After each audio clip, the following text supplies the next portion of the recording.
السلام علیکم۔ تو آئیے دوستوں، آج ہم پڑھتے ہیں قطع۔ کل ہم نے رباعی، مثنوی اور شعر آشوب کو پڑھا تھا۔ قطع کسے کہتے ہیں؟ قطع کے معنی ہے ٹکڑے ٹکڑے، لیکن اصطلاح میں قطع ہے ایسے اشعار کا مجموعہ جس میں کوئی خیال تسلسل کے ساتھ پیش کیا جائے۔ قطع کیا ہے؟ ایسے اشعار کا مجموعہ جس میں کوئی خیال تسلسل کے ساتھ لگاتار پیش کیا جاتا ہے، اس کو قطع کہتے ہیں۔ قطع کی ایک اہم خصوصیت یہ ہے کہ قطع میں دو یا دو سے زیادہ اشعار بھی ہو سکتے ہیں، اور قطع کے اشعار کی تعداد متعین نہیں ہے۔ آپ کو ہم نے رباعی میں بتایا تھا کہ رباعی میں اشعار کی تعداد کل 4 ہوتی ہے، لیکن قطع کے اندر اشعار کی تعداد متعین نہیں ہے۔ دوسرا ہمارا آج کا جو اہم پہلو ہے اس کو ہم پڑھیں گے۔ تو ریختی ایک صنف سخن ہے جو عام طور پر امتحانات میں پوچھے جاتے ہیں۔ ریختی کیا ہے؟ وہ صنف سخن ہے جس میں عورتوں کے جذبات کا اظہار عورتوں کی زبان میں کیا جائے، یا یوں کہہ لیجئے جس صنف سخن میں عورتوں کے جذبات کا اظہار انہی کی زبان میں کیا جائے، اس کو ہم اور آپ ریختی سے تعبیر کرتے ہیں، یعنی ریختی کہتے ہیں۔ واسوخت، واسوخت کے نام ہی سے ظاہر ہے کہ واسوختن مصدر کا یہ حاصل مصدر ہے جس کے معنی ہے جلنا، اعراض کرنا، رو گردانی کرنا۔ تو اصطلاح میں واسوخت سے مراد ایسی نظم ہوتی ہے جس میں محبوب کی، معشوق کی بے وفائی، لاپرواہی اور کج ادائی سے تنگ آ کر شاعر جو ہے اس کا شکوہ اور اس کا گلہ کرتا ہے اور محبت کو چھوڑنے کی دھمکی بھی دیتا ہے۔ سادے لفظوں میں آپ کہہ لیجئے وہ نظم جس میں محبوب کی بے وفائی اور اس کی لاپرواہی، اس کی بے توجہی کی وجہ سے شاعر جو ہے محبوب کی شکایت بیان کرتا ہے اور محبت کو چھوڑنے کی، ترک کرنے کی جو ہے دھمکی دیتا ہے، اس کو کیا کہتے ہیں؟ واسوخت کہتے ہیں۔ واسوخت کی بنیاد جو ہے معاملہ بندی پر ہوتی ہے، یہ اس کی اہم خصوصیات میں سے ہے۔ آگے ہم آپ کو بتائیں گے کہ واسوخت کے بارے میں کون کون شعراء اہمیت کے حامل ہیں۔ ایک تصنیف ہے شعلۂ جوالہ۔ کیا ہے؟ شعلۂ جوالہ۔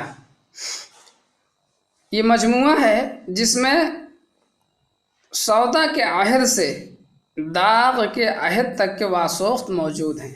عام طور پر پوچھا جاتا ہے کہ شعلۂ جوالہ جو مجموعہ ہے یہ کس قسم کا مجموعہ ہے؟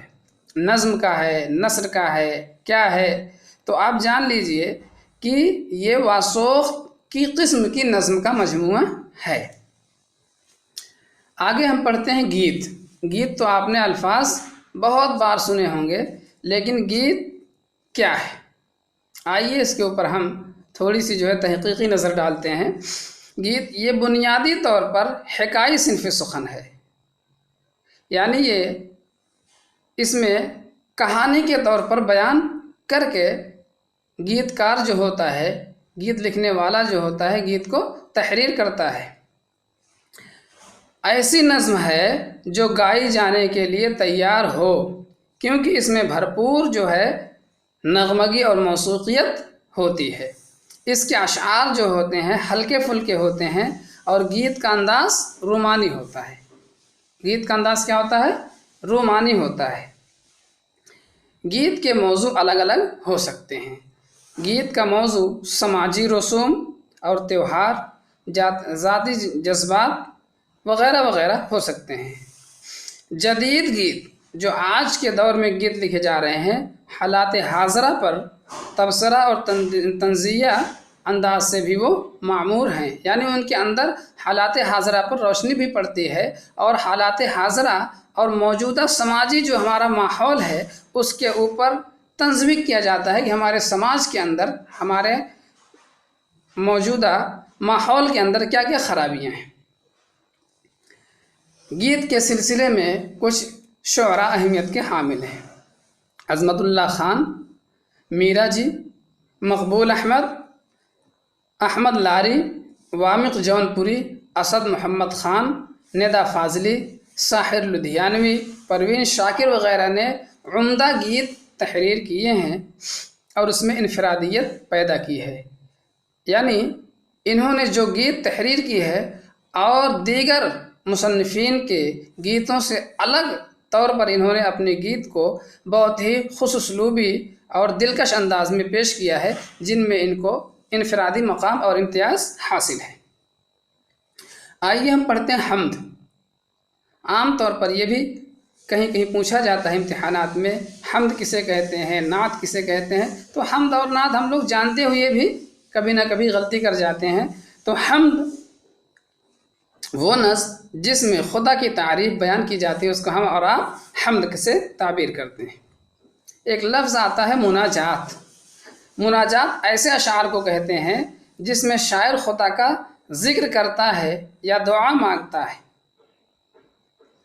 کیا کرتا ہے؟ شاعر خدا کی خوبیوں کا، خدا کے اوصاف کا ذکر کرتا ہے، پھر اپنے لیے دعا مانگتا ہے۔ نعت کیا ہے؟ نعت جس نظم میں سید الکونین تاجدار مدینہ محمد عربی صلی اللہ علیہ وسلم کے اوصاف بیان کیے جائیں اس کو نعت کہا جاتا ہے۔ ایک ہوتا ہے منقبت، صحابہ یا صوفیہ کرام کی تعریف میں یا بزرگان دین کی تعریف میں جو نظم لکھی جاتی ہے اس کو ہم منقبت سے تعبیر کرتے ہیں۔ تو چلیے، کئی بار ہم نے نظم پڑھا، نظم کا لفظ ہمارے سامنے آیا، آئیے ہم نظم پر گفتگو کرتے ہیں۔ نظم کیا ہے؟ نظم ایسی صنف شاعری ہے جس میں ایک موضوع پر مربوط اور مسلسل گفتگو کے لیے تمام اشعار ایک دوسرے سے وابستہ ہوتے ہیں، اس کو ہم نظم کہتے ہیں۔ نظم کیا ہے؟ ایسی صنف سخن جس میں ایک موضوع پر مربوط اور مسلسل گفتگو کے لیے تمام اشعار ایک دوسرے سے وابستہ ہوں، وہ کیا ہے؟ نظم ہے۔ تو آج کی ویڈیو میں ہم اپنی بات کو یہیں ختم کرتے ہیں۔